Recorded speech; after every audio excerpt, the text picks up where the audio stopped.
Hey, I wrote a story about some dumb stuff I did when I was a kid, and I think it's pretty cool, so I'm just gonna sit back here and read it to you. Hang out for a minute. It's the year 2001. In a Southern California backyard, there is a group of giggling high school-aged boys huddled in a loose circle. They are buzzing with the purest kind of adolescent energy, the kind that can only be achieved by doing something you definitely shouldn't be doing with a group of your best friends. Most of them are holding gallon jugs of milk. One of them is holding a camcorder, and that one is me. It's not my camcorder, but it is my responsibility.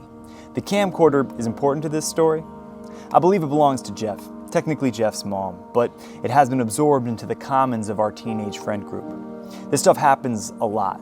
Guitars and sweatshirts. I think my friend Richard still has my snowboard that I lent him 25 years ago. In fact, we used to borrow our friend Scotty's CJ7 Jeep with impunity once we figured out that we could start it without a key. The camcorder initially fell into this category, but quickly rose to be as much of a character in any of our coming-of-age stories as the rest of us. The first thing anyone says after someone does a harrowing backflip off the rickety trampoline that took out one of my front teeth is, "Hey, did you get that on camera?" As you can imagine, the camcorder was a catalyst for a lot of terrible decision-making that, like most character-defining pillars of our childhood, started with skateboarding. Cosplaying the gods of our VHS cathedrals in videos like Welcome to Hell and Mouse, we'd try to collect clips of ourselves ollieing down a 4-stair behind the arcade until security chased us out. This was the millennial version of doing it for the gram. However, our social media feed just consisted of us piling into a living room and untangling a rat's nest of cables to plug the camcorder directly into a TV, then immediately rewatching it and critiquing the moment that just took place, rinse and repeat until someone got really hurt or it was time to eat. However, there was one video that changed everything. One afternoon, a friend's older brother slipped a VHS titled CKY into the VCR, and we were mesmerized, transfixed, and unfortunately, we were inspired. One key component of any skate video are the slams, misses, and close attempts before someone actually lands a trick.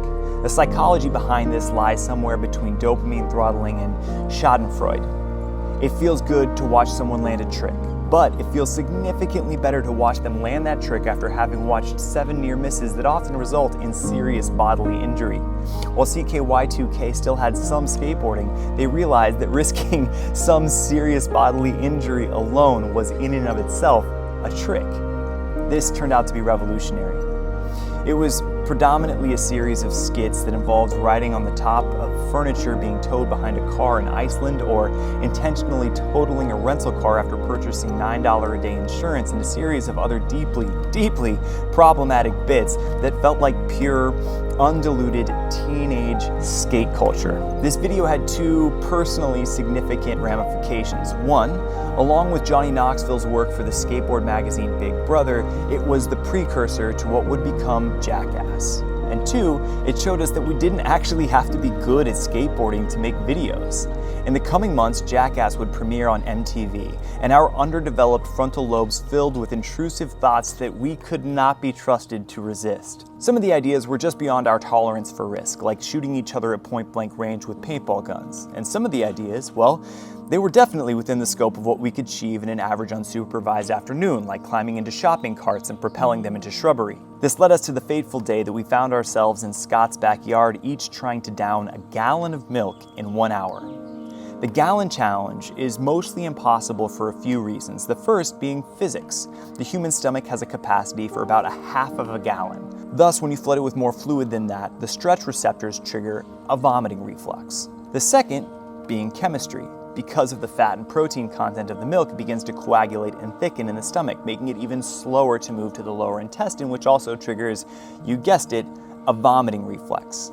To be clear, we knew all of this. In fact, we embarked on the gallon challenge because of this fact, not in spite of it.